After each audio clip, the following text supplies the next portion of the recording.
নমস্কার, আজকে রান্না করব ল্যাঠা মাছ মটর শাক দিয়ে। তো ল্যাঠা মাছগুলোকে ভালোভাবে কেটে ধুয়ে নিয়েছি। এবার লবণ হলুদ মাখিয়ে নিলাম। ওদিকে কড়াইতে তেল গরম হয়ে গেছে, মাছগুলোকে বেশ লাল লাল করে ভেজে নেব। আর ততক্ষণ আপনারা আমার চ্যানেলটি সাবস্ক্রাইব করে নিন। তো চলুন, মাছ ভাজা হয়ে গেছে। এবার ওই তেলে দিয়ে দিচ্ছি পাঁচ ফোড়নটা একটু ভাজা হয়ে গেলে এর মধ্যে দিয়ে দেবো আমি শুকনো লঙ্কা আর তেজপাতা। শুকনো লঙ্কা তেজপাতাটা একটু নাড়াচাড়া করে এর মধ্যে দিয়ে দিচ্ছি ছোট্ট একটা পেঁয়াজ কুচি।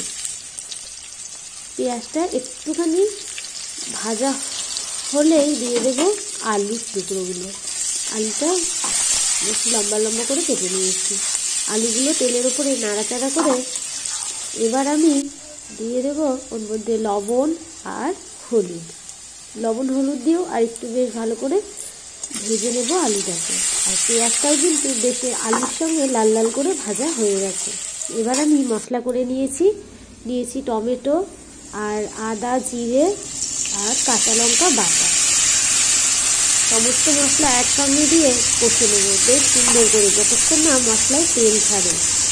তো বন্ধুরা, মশলায় যতক্ষণ তেল ছাড়ে আপনারা চটপট করে কমেন্ট করে জানিয়ে দিন তো আমার মতো মটর শাক দিয়ে ল্যাঠা মাছ কে কে খান, আর কার কার ল্যাঠা মাছ খেতে ভালো লাগে। আর হ্যাঁ, ভিডিওটা ভালো লাগলে অবশ্যই আপনার পরিবারের বা বন্ধুদের সঙ্গে রেসিপিটি শেয়ার করবেন। তো আমি এবার মটর শাক দিয়ে দিয়েছি, মশলার সঙ্গে বেশ সুন্দর করে কষিয়ে নেব। দেখুন, মশলার সঙ্গে মটর শাকটা কিন্তু ভালো করে কষিয়ে নেওয়া হয়ে গেছে। মটর শাকটা কিন্তু বেশ মজে গেছে।